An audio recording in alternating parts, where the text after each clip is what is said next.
The Assembly will hear an address by His Excellency Donald Trump, President of the United States of America. I request protocol to escort His Excellency and invite him to address.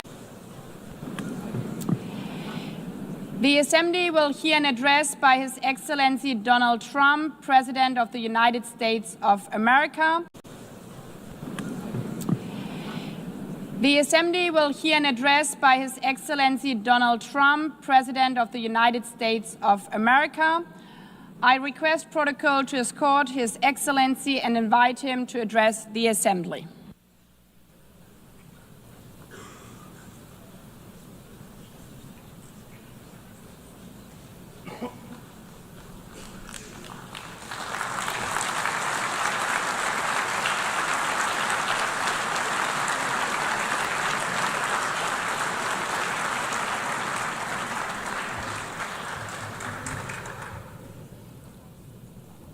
Thank you very much. Very much appreciated.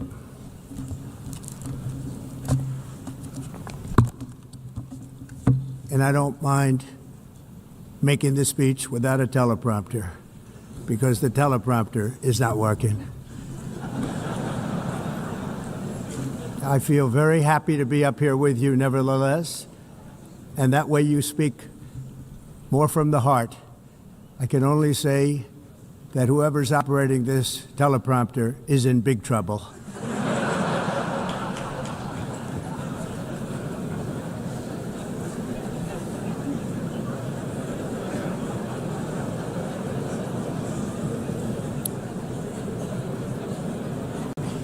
Hello, Madam First Lady.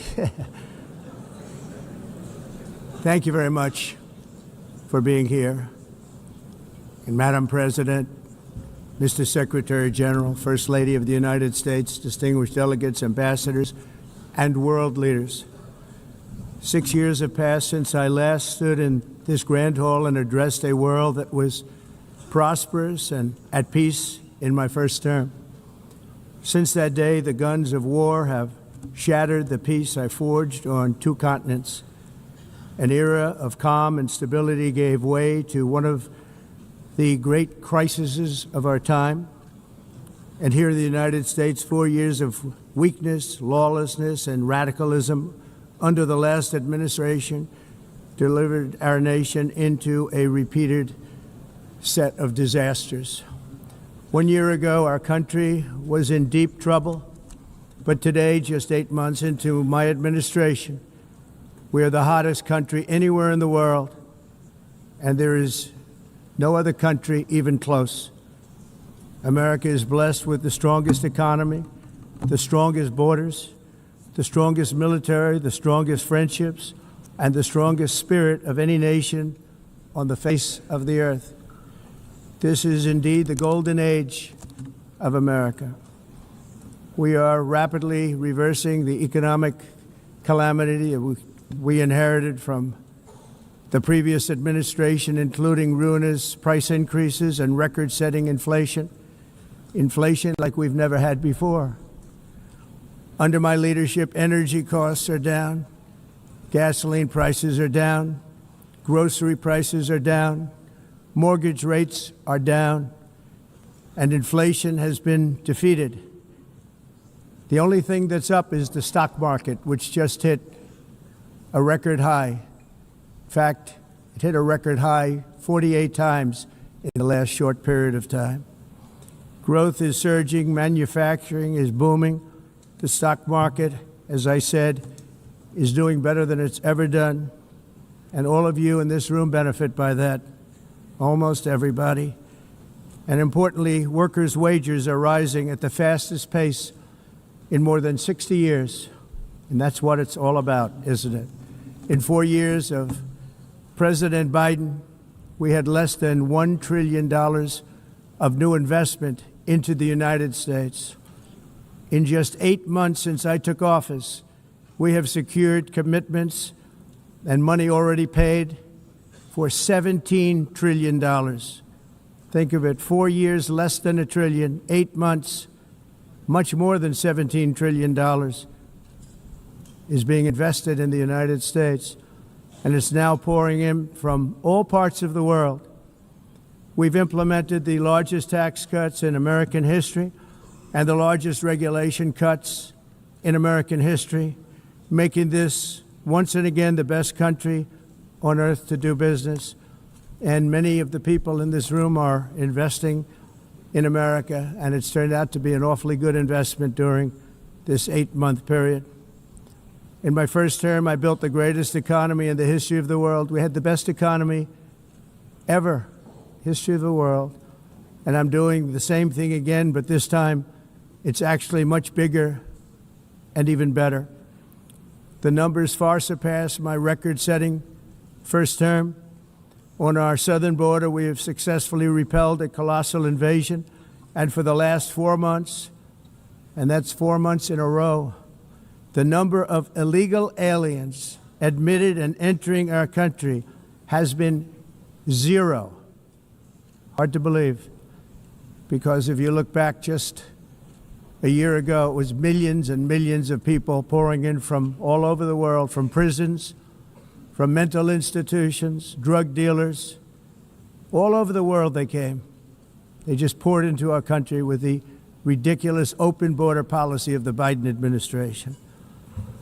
Our message is very simple. If you come illegally into the United States, you're going to jail, or you're going back to where you came from, or perhaps even further than that. You know what that means. I want to thank the country of El Salvador for the successful and professional job they've done in receiving and jailing so many criminals that entered our country. And it was under the previous administration that the number became record-setting, and they're all being taken out. We have no choice. And other countries have no choice, because other countries are in the exact same situation with immigration. It's destroying your country, and you have to do something about it. On the world stage, America is respected again like it has never been respected before. You think about 2 years ago, 3 years ago, 4 years ago, or 1 year ago, we were a laughingstock all over the world.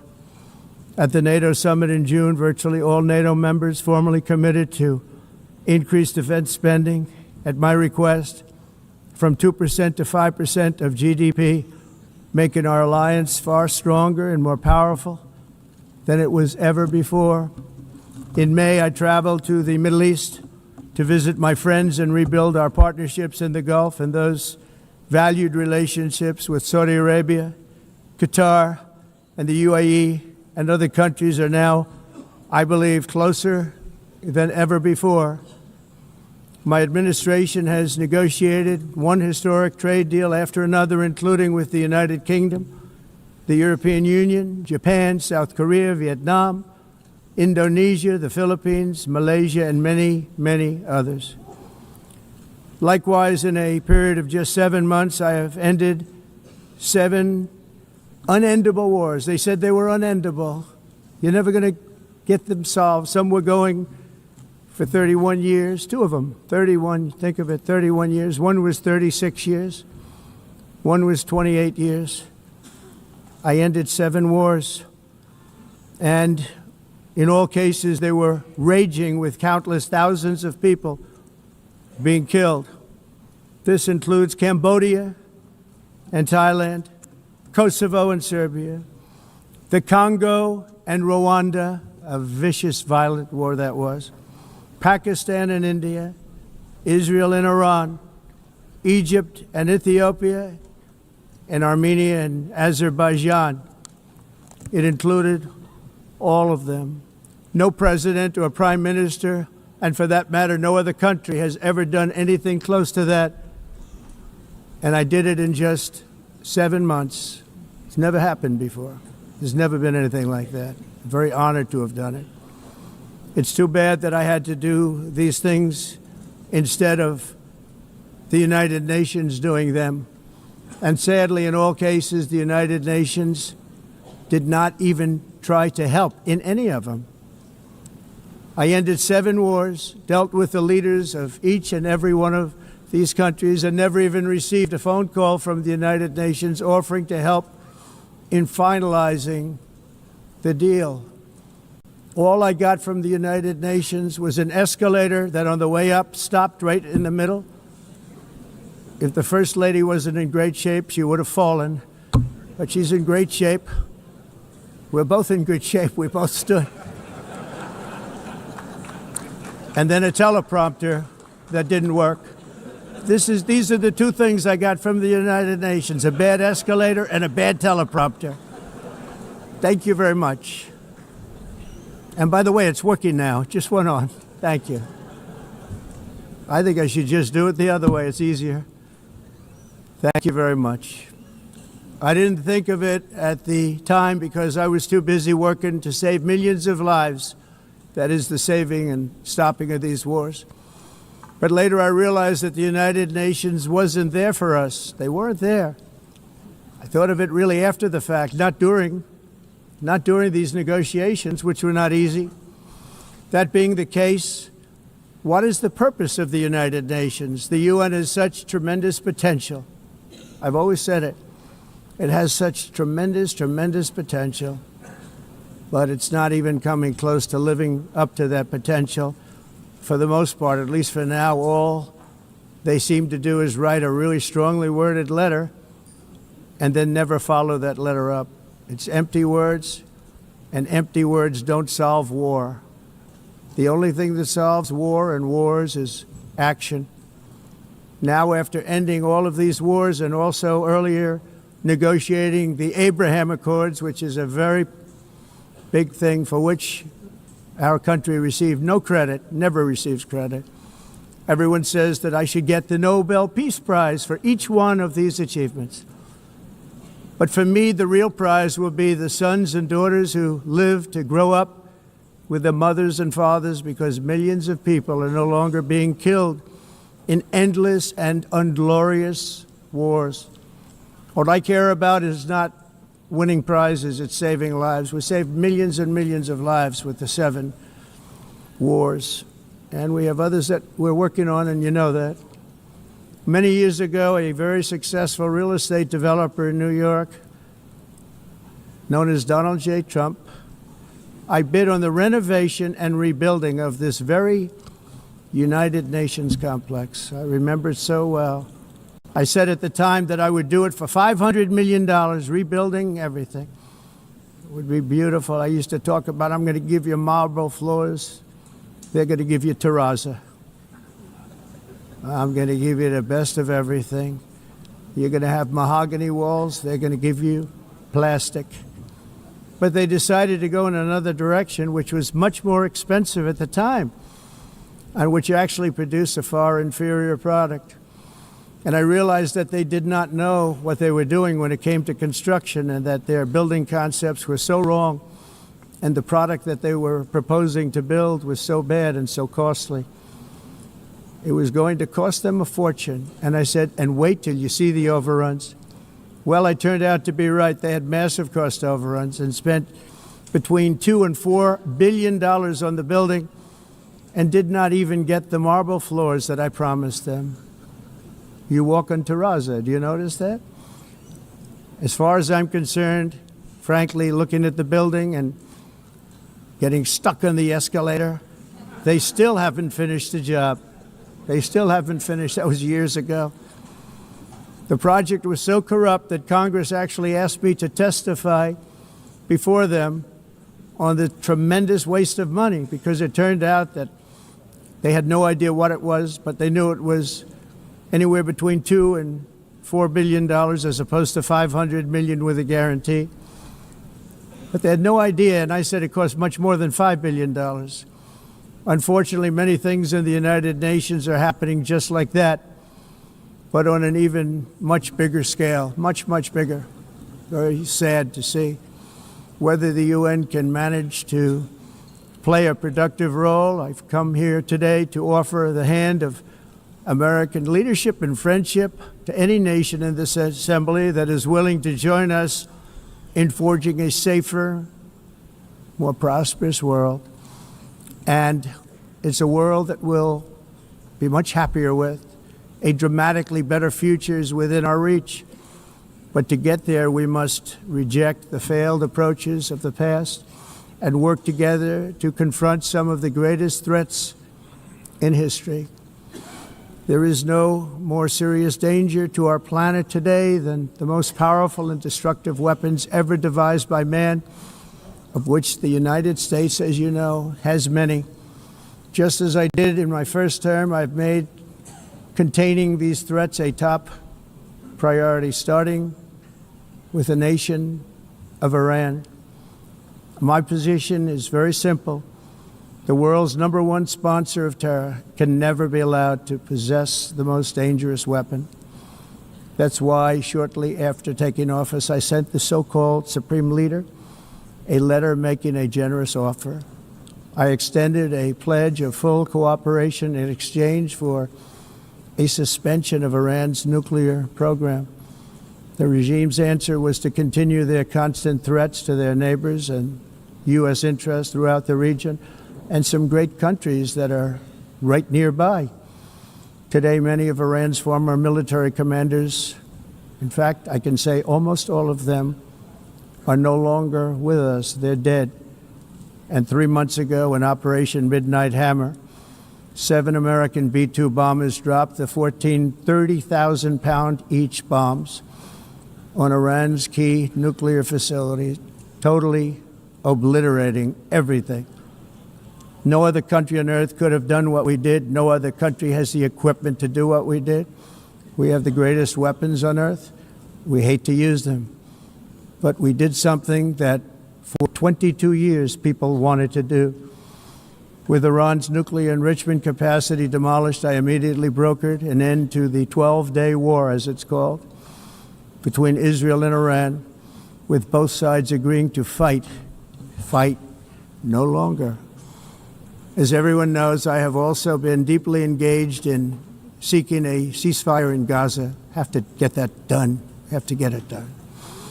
Unfortunately, Hamas has repeatedly rejected reasonable offers to make peace. We can't forget October 7th, can we?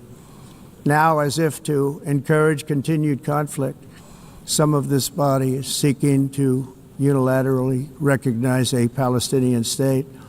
The rewards would be too great for Hamas terrorists for their atrocities. This would be a reward for these horrible atrocities, including October 7th, even while they refuse to release the hostages or accept a ceasefire. Instead of giving to Hamas and giving so much, because they've taken so much, they have taken so much. This could have been solved so long ago. But instead of giving in to Hamas's ransom demands, those who want peace should be united with one message: release the hostages now. Just release the hostages now. Thank you.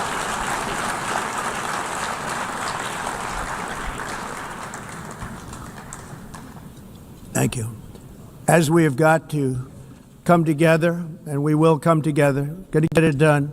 We have to stop the war in Gaza immediately. We have to stop it. We have to get it done. We have to negotiate, immediately have to negotiate peace. We got to get the hostages back. We want all 20 back. We don't want 2 and 4. As you know, I got, along with Steve Witkoff and others that helped us, Marco Rubio, we got most of them back. We were involved in all of them. But I always said the last 20 are going to be the hardest, and that's exactly what happened. We have to get them back now. We don't want to get back 2, and then another 2, and then 1, and then 3, have this process. No, we want them all back, and we want the actually 38 dead bodies back, too. Those parents came to me, and they want them back, and they want them back very quickly and very badly, as though they were alive. They want them. They want them every bit as much as if their son or daughter were alive. I've also been working relentlessly, stopping the killing in Ukraine. I thought that would be, of the 7 wars that I stopped, I thought that would be the easiest because of my relationship with President Putin, which had always been a good one. I thought that was going to be the easiest one. But you know, in war, you never know what's going to happen. There are always lots of surprises, both good and bad. Everyone thought Russia would win this war in 3 days, but it didn't work out that way. It was supposed to be just a quick little skirmish. It's not making Russia look good. It's making them look bad. No matter what happens from here on out, this was something that should have taken a matter of days, certainly less than a week. And they've been fighting for 3.5 years and killing anywhere from 5,000 to 7,000 young soldiers, mostly soldiers, on both sides. Every single week, from 5,000 to 7,000 dead young people, and some in cities, much smaller numbers, where rockets are shot, where drones are dropped. This war would never have started if I were president. This was a war that should have never happened. It shows you what leadership is, what bad leadership can do to a country. Look what happened to the United States, and look where we are right now in just a short period of time. The only question now is how many more lives will be needlessly lost on both sides. China and India are the primary funders of the ongoing war by continuing to purchase Russian oil. But inexcusably, even NATO countries have not cut off much Russian energy and Russian energy products, which, as you know, I found out about 2 weeks ago, and I wasn't happy. Think of it. They're funding the war against themselves. Who the hell ever heard of that one? In the event that Russia is not ready to make a deal to end the war, then the United States is fully prepared to impose a very strong round of powerful tariffs, which would stop the bloodshed, I believe, very quickly. But for those tariffs to be effective, European nations, all of you are gathered here right now, would have to join us in adopting the exact same measures. I mean, you're much closer to this. We have an ocean in between. You're right there. And Europe has to step it up. They can't be doing what they're doing. They're buying oil and gas from Russia while they're fighting Russia. It's embarrassing to them. And it was very embarrassing to them when I found out about it, I can tell you that. But they have to immediately cease all energy purchases from Russia. Otherwise, we're all wasting a lot of time. So I'm ready to discuss this. We're going to discuss it today with the European nations, all gathered here. I'm sure they're thrilled to hear me speak about it, but that's the way it is. I like to speak my mind and speak the truth. As we seek to reduce the threat of dangerous weapons today, I'm also calling on every nation to join us in ending the development of biological weapons once and for all. And biological is terrible, and nuclear is even beyond, and we include nuclear in that. We want to have a cessation of the development of nuclear weapons. We know, and I get to view it all the time. Sir, would you like to see? And I look at weapons that are so powerful that we just can't ever use them. If we ever use them, the world literally might come to an end. There would be no United Nations to be talking about. There would be no nothing. Just a few years ago, reckless experiments overseas gave us a devastating global pandemic. Yet despite that worldwide catastrophe, many countries are continuing extremely risky research into bioweapons and man-made pathogens. This is unbelievably dangerous. To prevent potential disasters, I'm announcing today that my administration will lead an international effort to enforce biological weapons convention, which is going to be meeting with the top leaders of the world by pioneering an AI verification system that everyone can trust.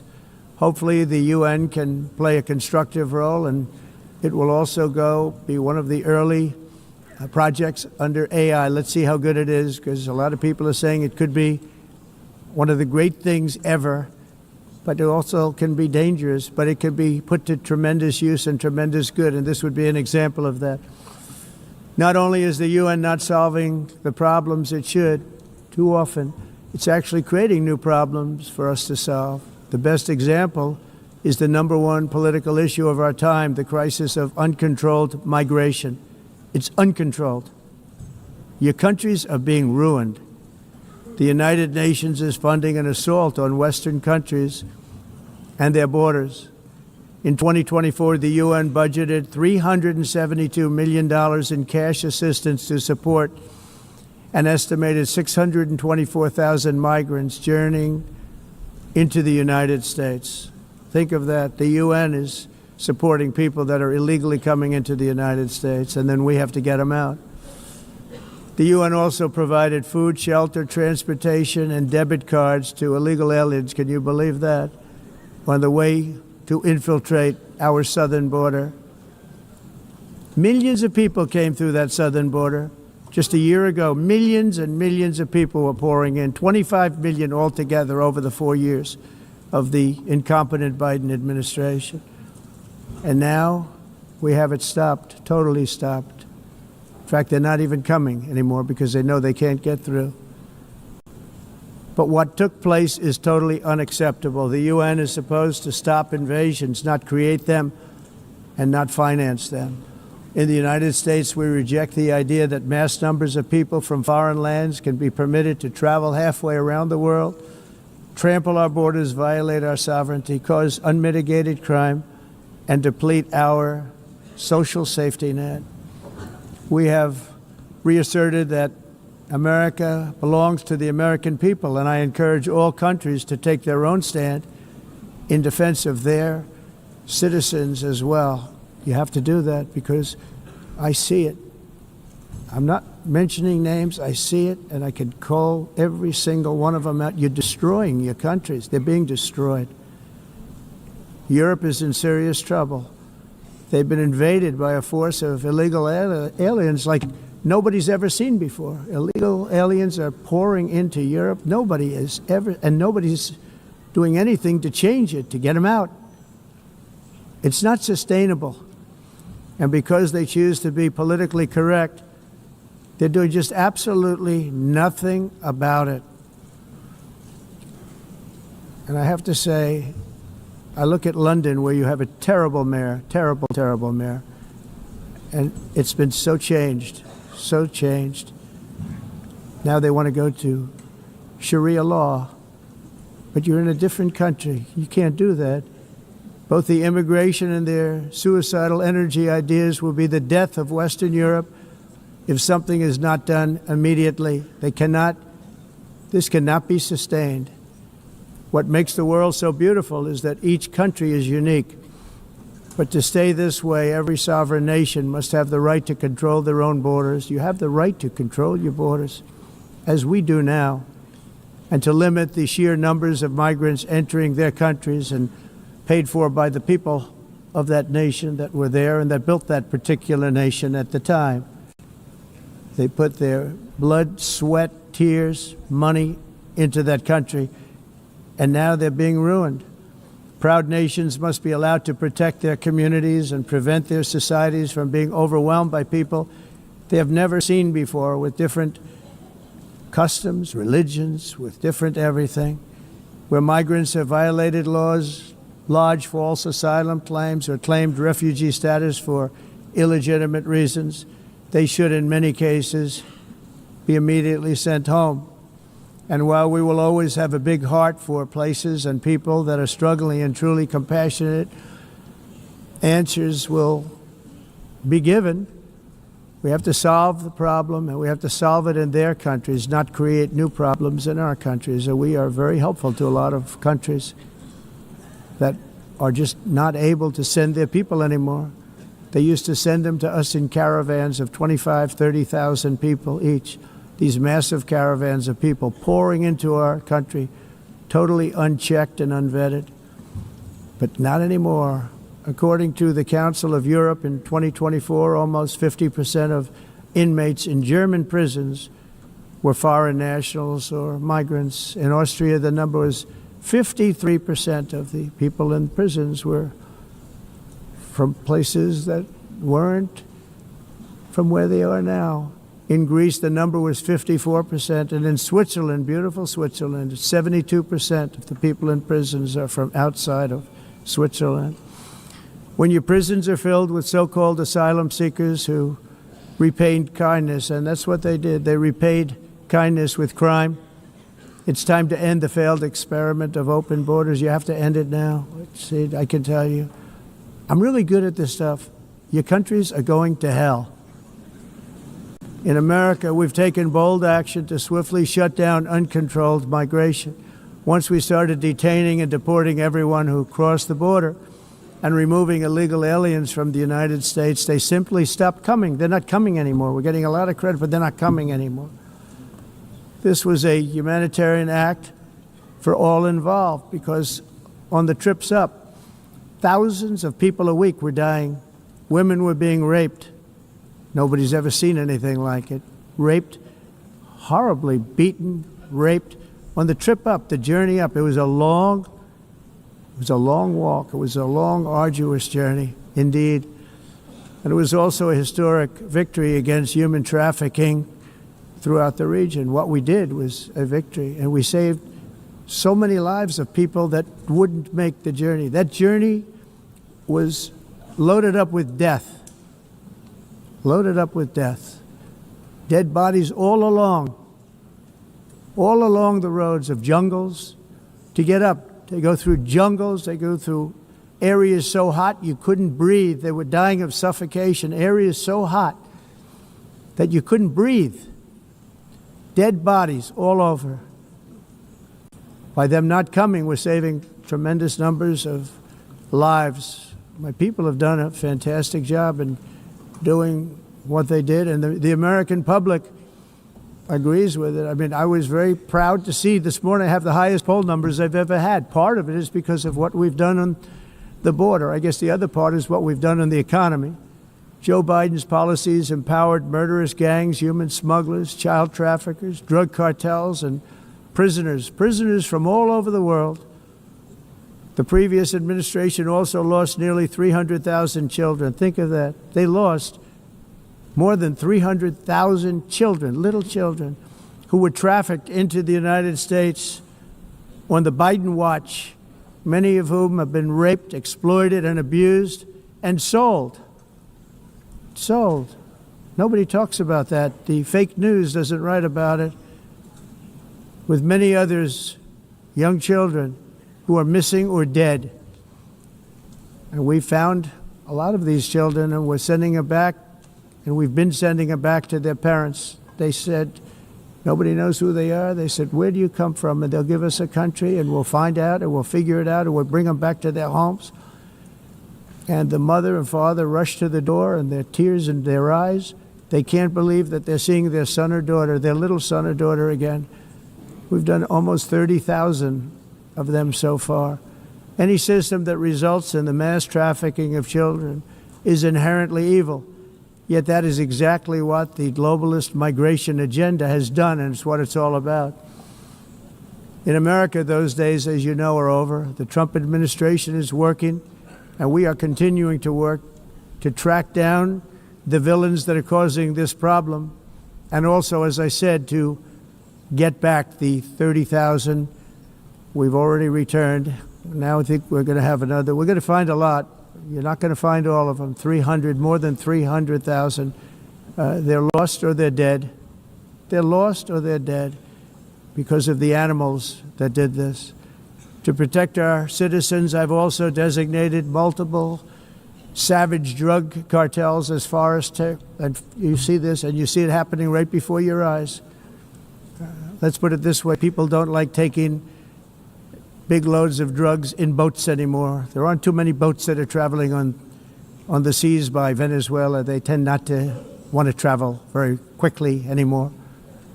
And we've virtually stopped drugs coming into our country by sea. We call them the water drugs. They kill hundreds of thousands of people. I've also designated multiple savage drug cartels as far as foreign terrorist organizations, along with two bloodthirsty transnational gangs, probably the worst gangs anywhere in the world, MS-13 and Tren de Aragua. Tren de Aragua is from Venezuela, by the way. Such organizations torture, maim, mutilate, and murder with impunity. They're the enemies of all humanity. And for this reason, we've recently begun using the supreme power of the United States military to destroy Venezuela, terrorists and trafficking networks led by Nicolas Maduro, to every terrorist thug smuggling poisonous drugs into the United States of America, please be warned that we will blow you out of existence. That's what we're doing. We have no choice. Can't let it happen. They're destroying. I believe we lost 300,000 people last year to drugs, 300,000.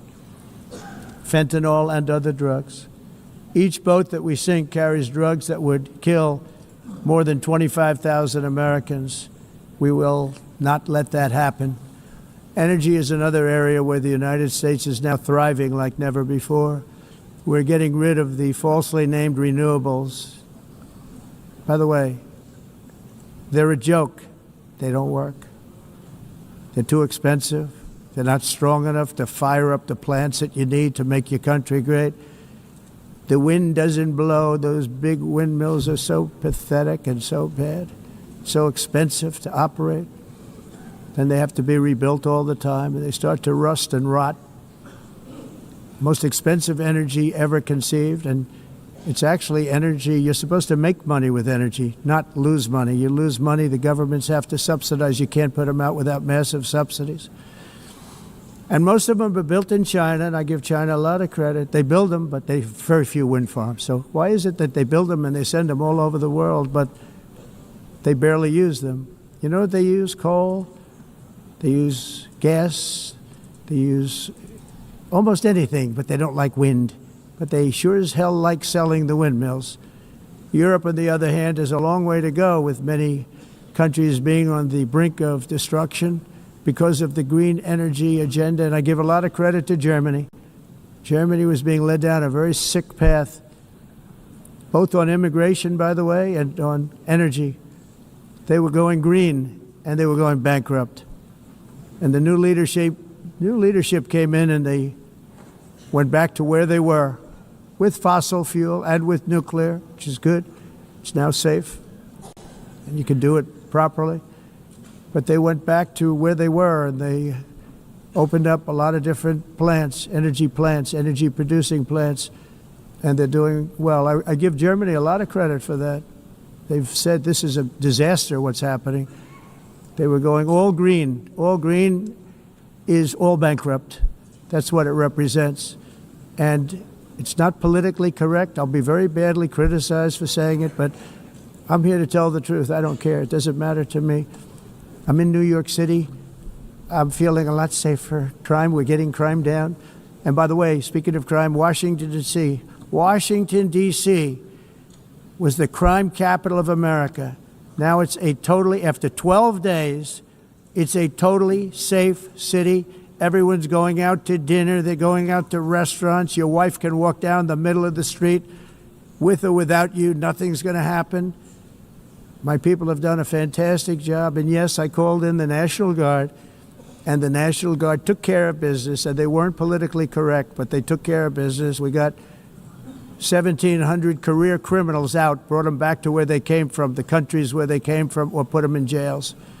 Washington, D.C. is now a totally safe city again, and I welcome you to come. In fact, we'll have dinner together at a local restaurant, and we'll be able to walk. We don't have to go by an armor-plated vehicle. We'll walk right over there from the White House. They've given up their powerful edge, a lot of the countries that we're talking about, in oil and gas, such as essentially closing the great North Sea oil. Oh, the North Sea, I know it so well.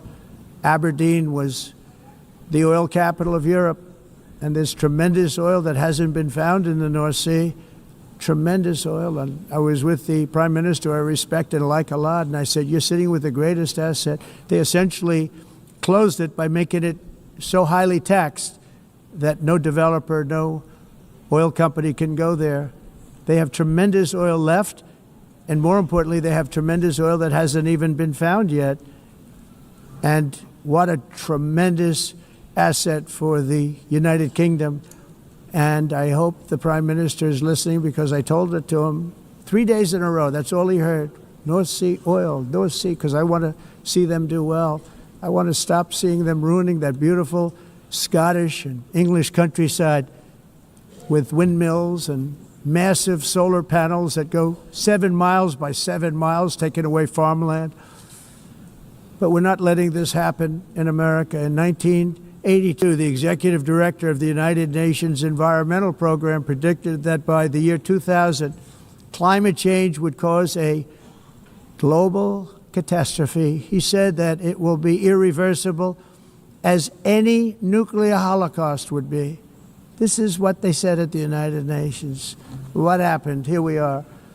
Another UN official stated in 1989 that within a decade, entire nations could be wiped off the map by global warming. Not happening. You know, it used to be global cooling. If you look back years ago in the 1920s and the 1930s, they said, global cooling will kill the world. We have to do something. Then they said global warming will kill the world. But then it started getting cooler. So now they could just call it climate change, because that way they can't miss. It's climate change.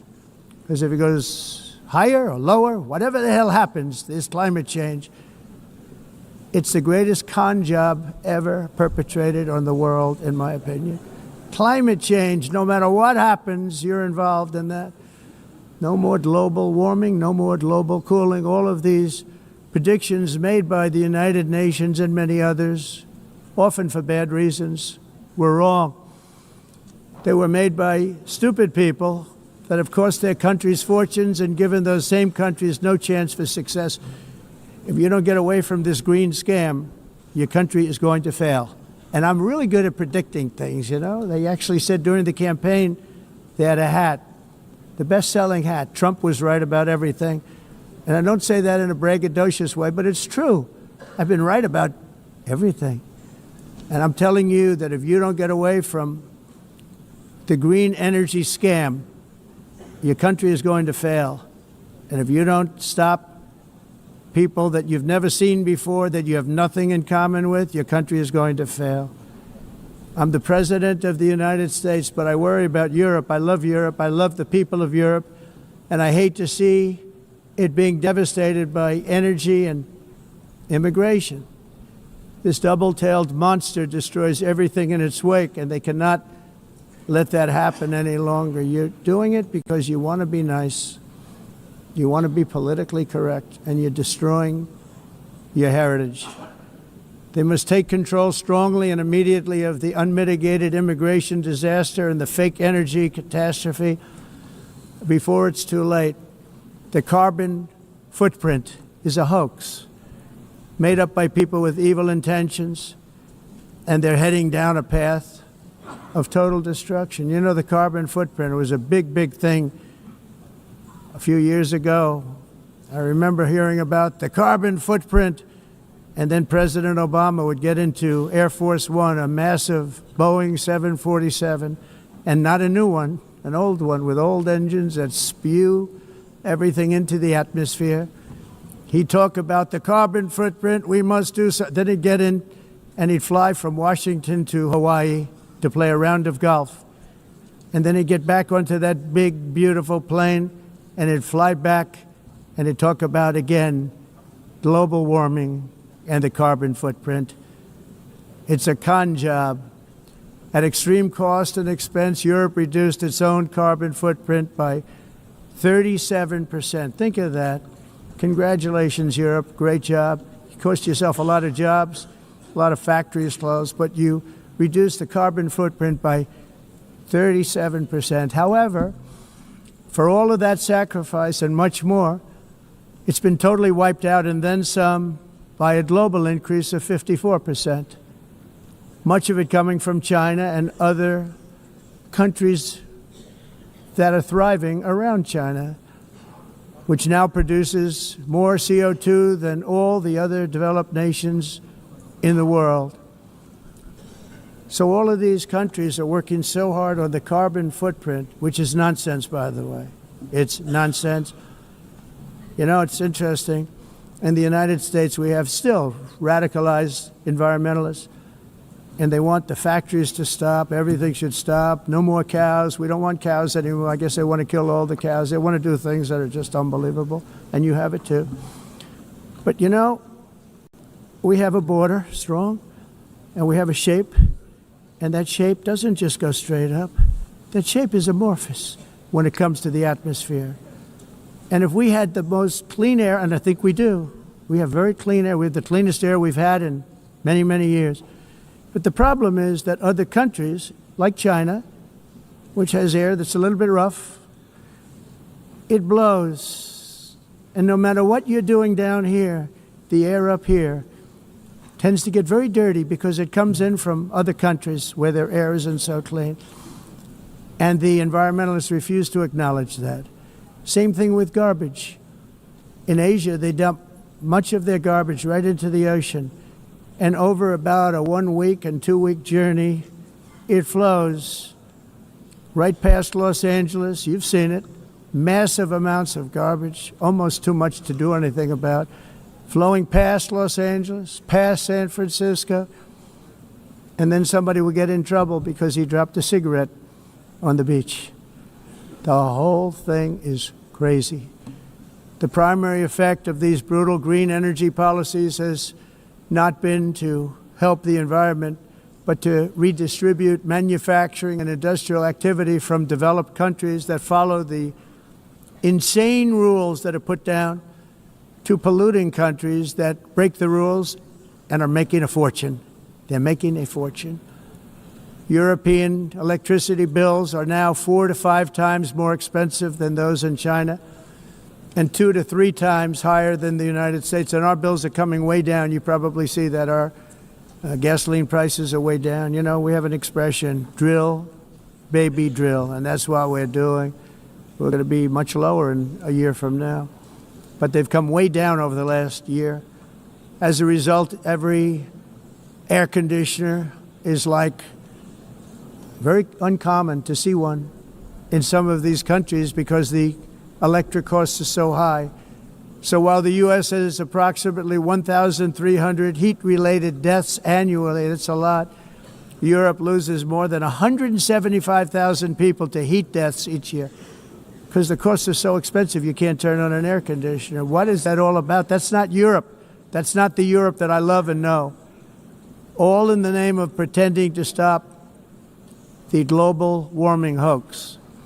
The entire globalist concept of asking successful industrialized nations to inflict pain on themselves and radically disrupt their entire societies must be rejected completely and totally, and it must be immediate. That's why in America I withdrew from the fake Paris Climate Accord, where, by the way, America was paying so much more than every country. Others weren't paying. China didn't have to pay until 2030. Russia was given an old standard that was easy to meet, a 1990 standard. But for the United States, we're supposed to pay like $1 trillion. And I said, this is another scam. The fact is, the United States has been taken advantage of by the world for many, many years, but not any longer, as you probably noticed. I unleashed massive energy production and signed historic executive orders to hunt for oil, but we don't have to do much hunting because we have the most oil of any nation anywhere, oil and gas in the world. And if you add coal, we have the most of any nation in the world. Clean, I call it clean, beautiful coal. You can do things today with coal that you couldn't have done 10 years ago, 15 years. So I have a little standing order in the White House. Never use the word coal, only use the words clean, beautiful coal. Sounds much better, doesn't it?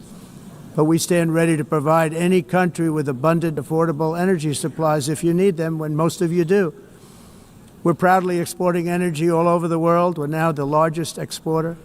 In the United States, we want trade and robust commerce with all nations, everybody. We want to help nations. We're going to help nations. But it must also be fair and reciprocal. The challenge with trade is much the same with climate. The countries that followed the rules, all their factories have been plundered. It's really sad to watch. They've been broken. They've been broken by countries that broke the rules. That's why the United States is now applying tariffs to other countries, and much as these tariffs were for many years applied to us, uncontrollably applied to us. We've used tariffs as a defense mechanism under the Trump administration, including my first term, where hundreds of billions of dollars in tariffs were taken in. And by the way, we had the lowest inflation, and now we have very low inflation. The only thing different is that we have hundreds of billions of dollars flowing into our country. But this is how we will ensure that the system works for everyone and is sustainable into the future. We're also using tariffs to defend our sovereignty and security throughout the world, including against nations that have taken advantage of former U.S. administrations for decades, including the most corrupt, incompetent administration in history, the sleepy Joe Biden administration. Brazil now faces major tariffs in response to its unprecedented efforts to interfere in the rights and freedoms of our American citizens and others, with censorship, repression, weaponization, judicial corruption, and targeting of political critics in the United States. I have a little problem saying this because I must tell you, I was walking in and the leader of Brazil was walking out. We saw him and I saw him, he saw me, and we embraced. And then I'm saying, can you believe I'm going to be saying this in just 2 minutes? But we actually agreed that we would meet next week. We didn't have much time to talk, like about 20 seconds. They were in retrospect, I'm glad I waited because this thing didn't work out too well. But we did talk, we had a good talk, and we agreed to meet next week, if that's of interest. But he seemed like a very nice man, actually. He liked me, I liked him. But if you, and I only do business with people I like. When I don't like them, I don't like them. But we had, at least for about 39 seconds, we had excellent chemistry. It's a good sign. But also in the past, Brazil, can you believe this, unfairly tariffed our nation, but now because of our tariffs, we are hitting them back, and we're hitting them back very hard. As president, I will always defend our national sovereignty and the rights of American citizens. So I'm very sorry to say this, that Brazil is doing poorly and will continue to do poorly. They can only do well when they're working with us. Without us, they will fail, just as others have failed. It's true. Next year, the United States will celebrate the 250th anniversary of our glorious independence, a testament to enduring power and American freedom and spirit. We will also be proudly hosting the 2026 FIFA World Cup, and shortly thereafter, the 2028 Olympics, which is going to be very exciting. I hope you all come. I hope that countless people from all over the globe will take part of these will be great celebrations of liberty and human achievement, and that together we all can rejoice in the miracles of history that began in July 4th, 1776, when we founded the light to all nations. And it's something really that an amazing thing came out of that date. It's called the United States of America. In honor of this momentous anniversary, I hope that all countries who find inspiration in our example will join us in renewing our commitment, values, and those values really that we hold so dear. Together, let us defend free speech and free expression. Let us protect religious liberty, including for the most persecuted religion on the planet today. It's called Christianity. And let us safeguard our sovereignty and cherish qualities that have made each of our nations so special, incredible, and extraordinary. In closing, I just want to repeat that immigration and the high cost of so-called green renewable energy is destroying a large part of the free world and a large part of our planet. Countries that cherish freedom are fading fast because of their policies on these two subjects. You need strong borders and traditional energy sources if you are going to be great again. Whether you have come from north or south, east or west, near or far, every leader in this beautiful hall today represents a rich culture, a noble history, and a proud heritage that makes each nation majestic and unique, unlike anything else in human history or any other place on the face of the earth. From London to Lima, from Rome to Athens, from Paris to Seoul, from Cairo to Tokyo, and Amsterdam to right here in New York City, we stand on the shoulders of the leaders and legends, generals and giants, heroes and titans who won and built our beloved nations, all of our nations, with their own courage, strength, spirit, and skill. Our ancestors climbed mountains, conquered oceans, crossed deserts, and trekked over wide open plains. They charged into thunderous battles, plunged into grave dangers, and they were soldiers and farmers and workers and warriors and explorers and patriots. They built towns into cities, tribes into kingdoms, ideas into industries, and small islands into mighty empires. You're a part of all of that. They were champions for their people who never gave up and who never, ever gave in. Their values defined our national identities. Their visions forged our magnificent destiny. Everybody in this room is a part of it in your own way. Each of us inherits the deeds and the myths, the triumphs, the legacies of our own heroes and founders who so bravely showed us the way. Our ancestors gave everything for homelands that they defended with pride, with sweat, with blood, with life, and with death. Now the righteous task of protecting the nations that they built belongs to each and every one of us. So together let us uphold our sacred duty to our people and to our citizens. Let us protect their borders, ensure their safety, preserve their cultures, treasure, and traditions, and fight, fight, fight for their precious dreams and their cherished freedoms. And in friendship and really a beautiful vision, let us all work together to build a bright, beautiful planet, a planet that we all share, a planet of peace and a world that is richer, better, and more beautiful than ever before. That can happen. It will happen. It will happen, and I hope it can happen and start right now, right at this moment. We'll turn it around. We're going to make our countries better, safer, more beautiful.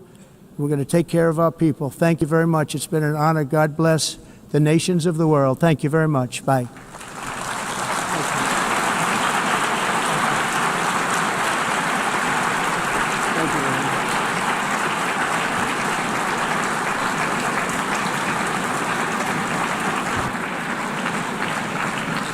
On behalf of the Assembly, I wish to thank the President of the United States.